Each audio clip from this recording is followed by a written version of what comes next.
NBA trade deadline is here. You are Locked On 76ers, your daily Philadelphia 76ers podcast.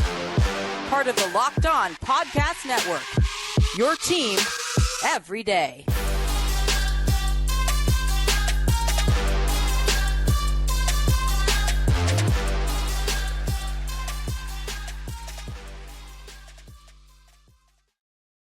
Thanks for making Locked On 76ers your first listen every day. We are free and available wherever you get your podcasts and on YouTube. Part of the Locked On Podcast Network, your team every day. This episode is brought to you by PrizePicks, the easiest and most exciting way to play daily fantasy sports. Go to prizepicks.com/LockedOnNBA and use the code all lowercase LockedOnNBA for a first deposit match up to $100. What's poppin', Mitch? How you doing, bro? Man, I'm good, Keith, man. Just waiting around, seeing if these 76ers can do something to improve their current status, which is not too good right now. Nah, it's bad. It's bad. I'm Keith Pompey, co-host of Locked On 76ers, and this is my right-hand man, John Mitchell, the other co-host. And John's right. The 76ers lost last night to an old, and I mean old, Golden State Warriors team, 127-104. The Sixers dropped to 30-20, which doesn't sound bad at all, but it was their third consecutive loss. It was their seventh loss in 8 games. The Sixers used to be rolling at one point, y'all. Not anymore. But today is a day for the 76ers to try to upgrade their roster. Today, by 3 o'clock today on Thursday, is going to be the NBA trade deadline. That's when it is. Now, talking to sources around the league, the belief is that Marcus Morris is going to be gone. Furkan Korkmaz is going to be gone. And so is Robert Covington. Now, the thing is, though, you got to get a deal in place. So do the Sixers have a deal in place that's able to get rid of these guys that they know of? But I will say this, Mitch. There are a lot of deals that people want. For instance, Bogdan Bogdanović, right, from the Detroit Pistons. Well, the Sixers were talking to them late last night, and that kind of say they broke down, right? They were as interested in Buddy Hield, but that's not getting any traction. That's with the Indiana Pacers. Okay, there's Andre Drummond, the center that they need. They need Drummond. Well, everybody and their mom wants Drummond. Mm-hmm. Same thing with Utah Jazz center Kelly Olynyk. Now, here's the deal. So guess what? We talked about him last week. Malcolm Brogdon. Right. No, Portland says they want to keep Malcolm. Now, again, all this depends on what the Sixers had to offer. Are they going to up their offers? And if so, will the teams come back and maybe lower their offers today? But as of yesterday, all those guys we talked about, it just seemed a little bleak. Now, they're going hard after Drummond now. So we'll just have to see if they want him. But Chicago is a wild card. Yeah. Does Chicago feel like they can win?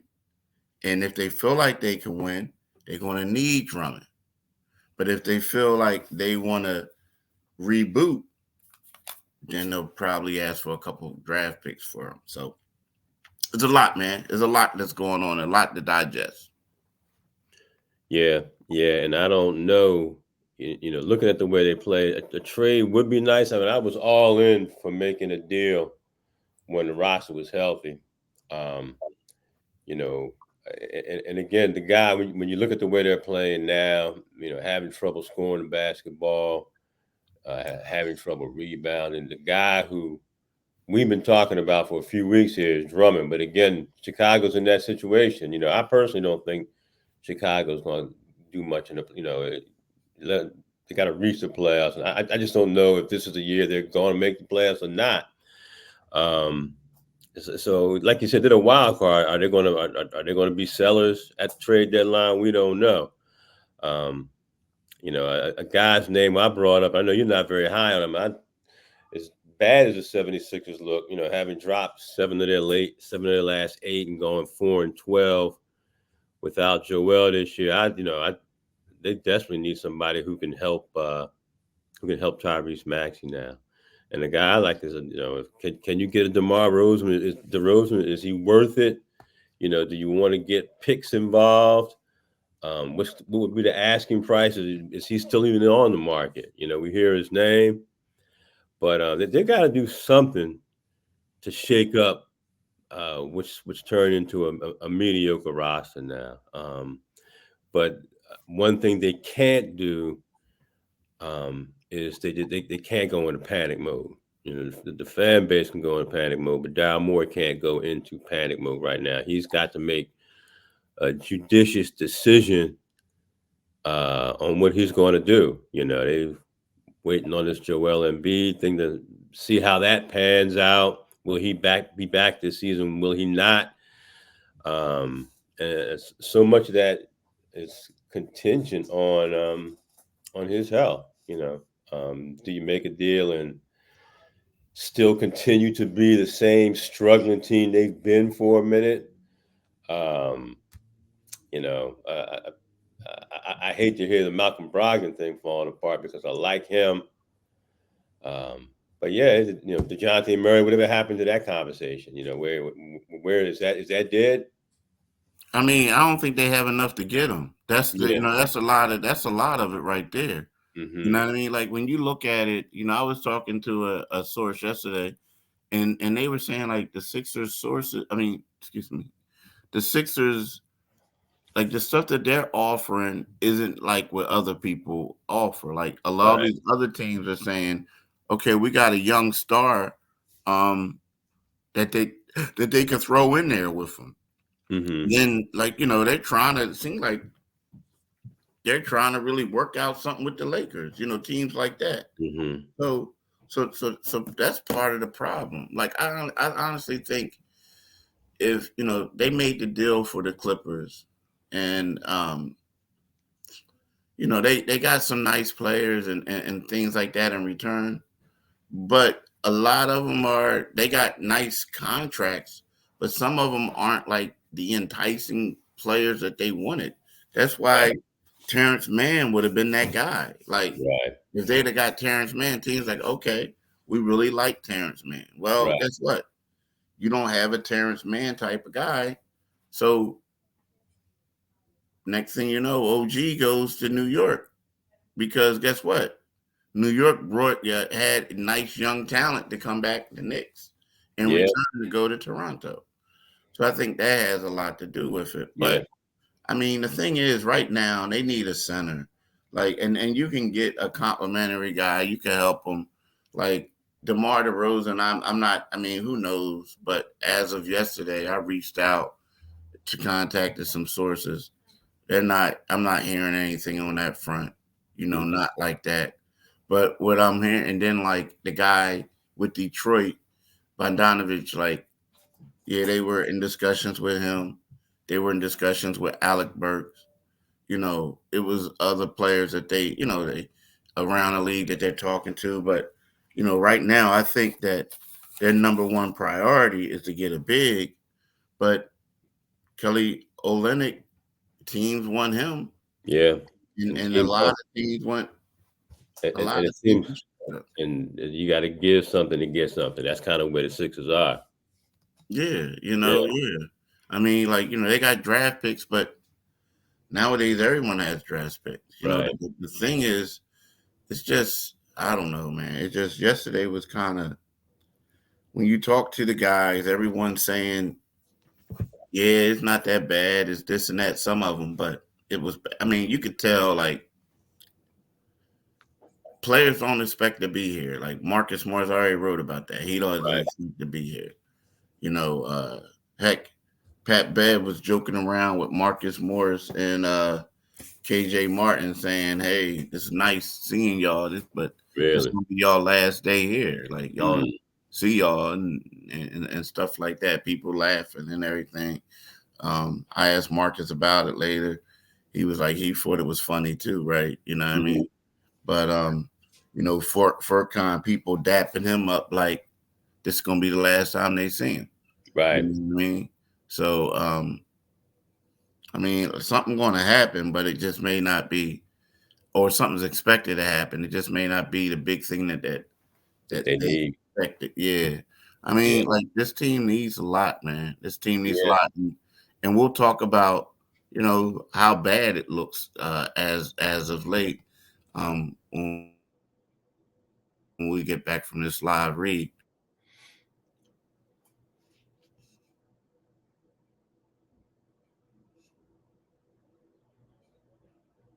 has a lineup of SUVs that with the capabilities to take your adventure to the next level, right? The thing I like is the 2024 Nissan Rogue, right? It's perfect for city drives and great escapes, right? Class exclusive Google built in is always your updating assist to call on for almost everything. I mean, dude, that thing is the bomb, right? The 2024 Rogue is the perfect mid-side crossover for your next adventure. And then guess what? They got the 2024 Nissan Pathfinder. It has up to 8 an expansive cargo capacity, right? And advanced available 4x4 capability, right? I'm telling you, I love the Pathfinder. Take the Nissan Rogue, Nissan Pathfinder, and Nissan Armada to go find your next big adventure. Shop NissanUSA.com. Do it today, people. Definitely do it today. If not, my man Mitch is going to call you. And I've owned a Nissan. It's a really good car. Yeah, it's a great car. It's a It's a great great car. car. I got one too. Hey, look, the NBA trade deadline is fast approaching, and Locked On Fantasy Basketball is your place for live reaction. Thursday at 1 p.m. Subscribe to Locked On Fantasy Basketball on YouTube right today, so you don't miss the Josh Lloyd breaking down every team trade with analysis and insight you can only get from Locked On Fantasy Basketball, part of the Locked On Podcast Network. Your team every day. So, Mitch, when you look at this 76ers team, you know, is a team that tries hard. Um, is a team that tries hard. Is a team that, um, you know, they just run out of gas. They just don't have enough. I mean, Yeah. like we talk about Joel Embiid not being there, but it's bigger than that. Like they don't No have, one was there last night, Keith. yeah. Like I mean, they were without 6 players. Mm-hmm. Now, Cub hasn't played since December 30th. Mook Morris didn't play, but you know they said it's his foot. But typically, players who are about to get traded don't play. Mm-hmm. Um, who knows what it was? No Furkan Debo played though. Batum. No, there was no Daniel House. Yeah. Right? Like it was 6 players that who didn't play. So then when you look at it, the guys who were supposed to step up couldn't. Mm-hmm. Like Tobias had 13 points. He was on 6 for 14 shooting. He was a minus 22. Tyrese Maxey's been struggling mightily the last 3 games shooting the ball. He had 12 points on 5 for 14 shooting. He was 2 for 7 on threes. He was a game worse, minus 27 in 29 minutes, Mm-hmm. right? Kelly Oubre, they need him to be the third scorer, the guy to do something. Well, Kelly Oubre had 11 points on 5 for 15 shooting. So here's the deal with the 76ers. Now he was a minus 15. The thing about them is um it seems like the fourth quarter is when they start. So they're getting blown out so bad. that they empty their bench in the fourth quarter. And then the game turns out to be a showcase or a glorified run for their two-way players. Yeah. Yeah. Last night, Ricky Council scored 17 points in 10 minutes in the fourth quarter, right? Before that, it was Turk Smith who had 17 points in like 9 minutes in the fourth quarter. So, Mm-hmm. like, these games, that's what it turned out to be. Yeah. Like, it's like, it's nothing. Now, the one thing I will say, Jaden Springer, you got to give him his flowers. He looks good. I mean, he was locking Steph Curry down. The game before that, he was locking Luka Doncic down. So amid the chaos, he looks good. Yeah. But outside of that, it's rough for the Sixers. Yeah, and it's starting to follow a similar script. They start out and they look like they're going to be competitive. Then it just kind of falls apart. I know yesterday between the second and third quarters, the Warriors outscored the 76ers 76-46. So that's a 30-point advantage in between those the middle quarter. So as a result, what you get at the end is, like you said, you get a bunch of guys. It's like a display of the guys who are trying to make a way in the league. And particularly now, you've seen, we spent the first, portion of the season talking about, Tyrese Maxey as an emerging all-star. Well, apparently, we weren't the only ones who noticed, that he's, his effectiveness increasing. And now teams are finding ways to cut that off, to circumvent that. I think, Maxey's last 3 games since that 51-point effort, he's only averaging 16.7 points per game in those previous 3. Just shooting 36% from the floor on 2-pointers, and from the 3-point line, he's shooting 30%. So they're going to have to find a way. He's going to have to find a way, because he's that guy. He's the guy who's going to get that massive contract. So he's going to have to start, when they blitz him, he's going to have to find a way to start getting his shot or making shots for some other players. Now, again, last night they were, with all the injuries, we talk about the Embiid, but, like you said, no Morris, no House, again, no DeAnthony, Nicholas Batum, Covington is, that saga continues. The team they tried out there just wasn't going to beat anybody. And, you're watching the 76ers now saying, well, I expect them to run out of gas. And that's just the story of the NBA. It looked very easy for Golden State, which, like you said, is an old team. But they came in here and didn't look like they were old against the 76ers, and won in a rout, 120, what was it, 127? They scored 127 points. Is that what it was? Yeah. So it's like, they're not stopping anybody, and they're not scoring points. And if anything, this is an argument for, just how, unfortunately, how valuable Joel Embiid was to them, because, the guys that they're missing, many of them, you could have seen them winning this game if Joel were there. But Joel's not going to be there now for, what are we saying, a minimum of 6 to 8 weeks now? Yeah, I mean, that's what they say, but typically, you know how that stuff goes. Yeah. So, like, the timeline for him to return is 4 to 6 weeks, right? So, but I feel like a lot of times you say a little bit longer, just in case if the person have a setback or something like that, it doesn't seem as bad. Secondly, I feel like that's also going to be, get him. You got to, You got to get him in shape.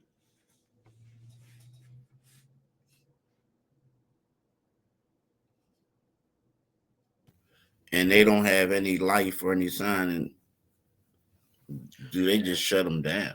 Yeah, and that's not.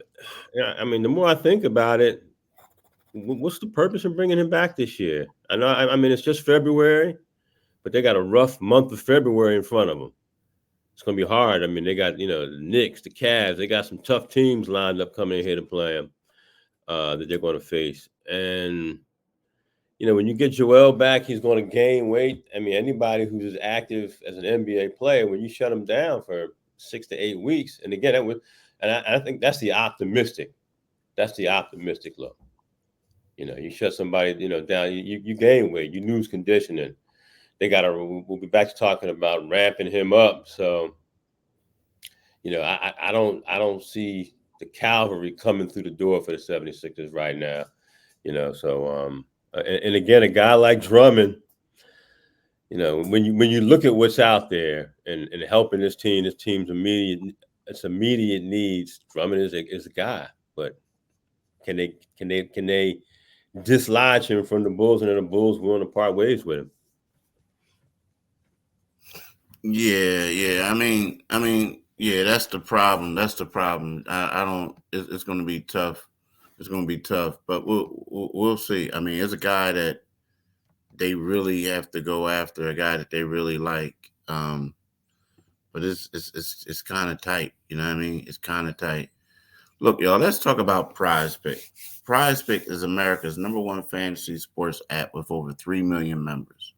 We are the easiest and most exciting way to play daily fantasy sports. It's just you against the numbers. You pick more than or less than 2 to 6 player stat projections and watch the winnings roll in, right? Demons and goblins are the newest and most exciting way to play PrizePicks. Squares marked with red demons and green goblins get you different payouts. You can now win up to 100 times your money with as little as 4 correct picks, right? So that's pretty good. So now the thing about is, like we say, demons and goblins. So right, it's demons time for PrizePicks. You can now win again up to 10 times your money with as little as 4 correct picks.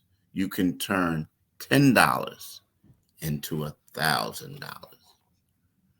Players and stats types you are seeking highlight your winning from PrizePicks. Have fun and simply the experience is of playing the game. So there's a lot of things that you can do, right? I'm just telling you, just go out there and play it. Just go out there and play it and have a great time. Go to prizepicks.com/LockedOnNBA and use the code LockedOnNBA for a first deposit matchup to $100. Right? Do it. I'm going to repeat this. Go to prizepicks.com/LockedOnNBA and use the code LockedOnNBA for a first deposit matchup to $100. Do it today, people. I'm telling you, definitely do it today. So, I mean, Mitch, it's one of those things where you look at it and it seems kind of bleak. But you never know. Like Daryl Morey, I think that right now you look at it and you will say, well, we got a great roster. We just got to bring guys back healthy. Mm-hmm. It's a small sample size, but when everybody was healthy with this current roster, Third best team in the East. well, they were undefeated. You know what I mean, 9-0 record. But yeah, so the thing is, you got to work with that. But you need some players. Now, I wonder if maybe if they should have tried to pull the trigger on certain things a little sooner. Yeah, and had a couple people, but right now, I mean, all of them. Like Pat Bev was a -17, 13 points, 5 for 8 shooting though. Furkan, in what was kind of like a showcase game, was 0 for 3, shooting 0 for 2 on threes. KJ Martin, 15 points, 6 for 10 shooting. He looked good. yeah. But it is, aside from that, it's kind of like this team is struggling, man. This team Yeah. is struggling. So we'll see. We'll see, but they're not having practice today, or they have an optional. That's a sign that they just don't want the media. Huh? Something's getting ready to happen. Yeah, I mean, but they haven't had one. Well, they had one last year. Doc Rivers did have a media availability for it. Mm-hmm. They had a little bit of practice. They had a media avail. What happened is he had practice, and at the last minute he canceled. Mm. He tripped, and they said, "Well, the media come and let him just come." Yeah. But it was crazy. Or I tell maybe. you what, man, it was one year. I forget how many years ago, but it was like early on, maybe the third year, fourth year, whatever, third year. I know it was right. It was this year when they had EB. So Mm-hmm. we were on the road for the trade deadline. And the Sixers had practice, and they had an afternoon practice in New Orleans. And I was kind of excited about it because I was like, "Yo, okay, they're gonna have practice right at the trade deadline." So it was weird because we go to New Orleans, and then all of a sudden, the ball you could hear where we were like, you could hear the ball stop bouncing and everything and all Mm-hmm. that, and they just sitting there. And you're like, wow. And next thing you know, they traded Kate. They traded Jakar Sampson. It was weird. Like they had trying to trade other dudes who they thought they were going to trade, but they Right. couldn't get in contact with people. It was crazy, man. The whole thing was crazy. But like they literally had a practice. Like they were literally practicing while they were in negotiations and the trade was going down, and then they just stopped practice. Yeah. You know what I mean? It was crazy. It was crazy. And maybe this is one of those days where it's just like, hey, we need to get away from each other. We've been out on the road for a minute. Things aren't going too well. I just think that they know certain play like guys ain't just gonna be there. It's Right. like like how you feel like Marcus Morris is gonna be. Yeah. What's his mindset gonna be? You know what I mean? Right. Right. You know, Right. like what's his mindset gonna be? Yes. You And know? he's a guy, like you said, when they were healthy, he's a guy who was very valuable to them, you know, Yeah, yeah, yeah, exactly. I and mean, can be but valuable it's to funny. and Hmm? can be valuable to somebody else moving forward. Yeah, yeah, yeah. But I mean, it's a little tough. It's a little tough. I like him though. I like him. I think they're gonna lose his toughness. They're gonna lose a lot. Yeah. But look, y'all, we want to thank y'all for listening. Um, we want y'all to have a blessed day. Know that you can get this podcast wherever you get your podcast, free and available wherever you get your podcast, and on YouTube, part of the Locked On 76ers and Locked On NBA system. So have a great day. Thanks for listening, and peace. Peace, y'all.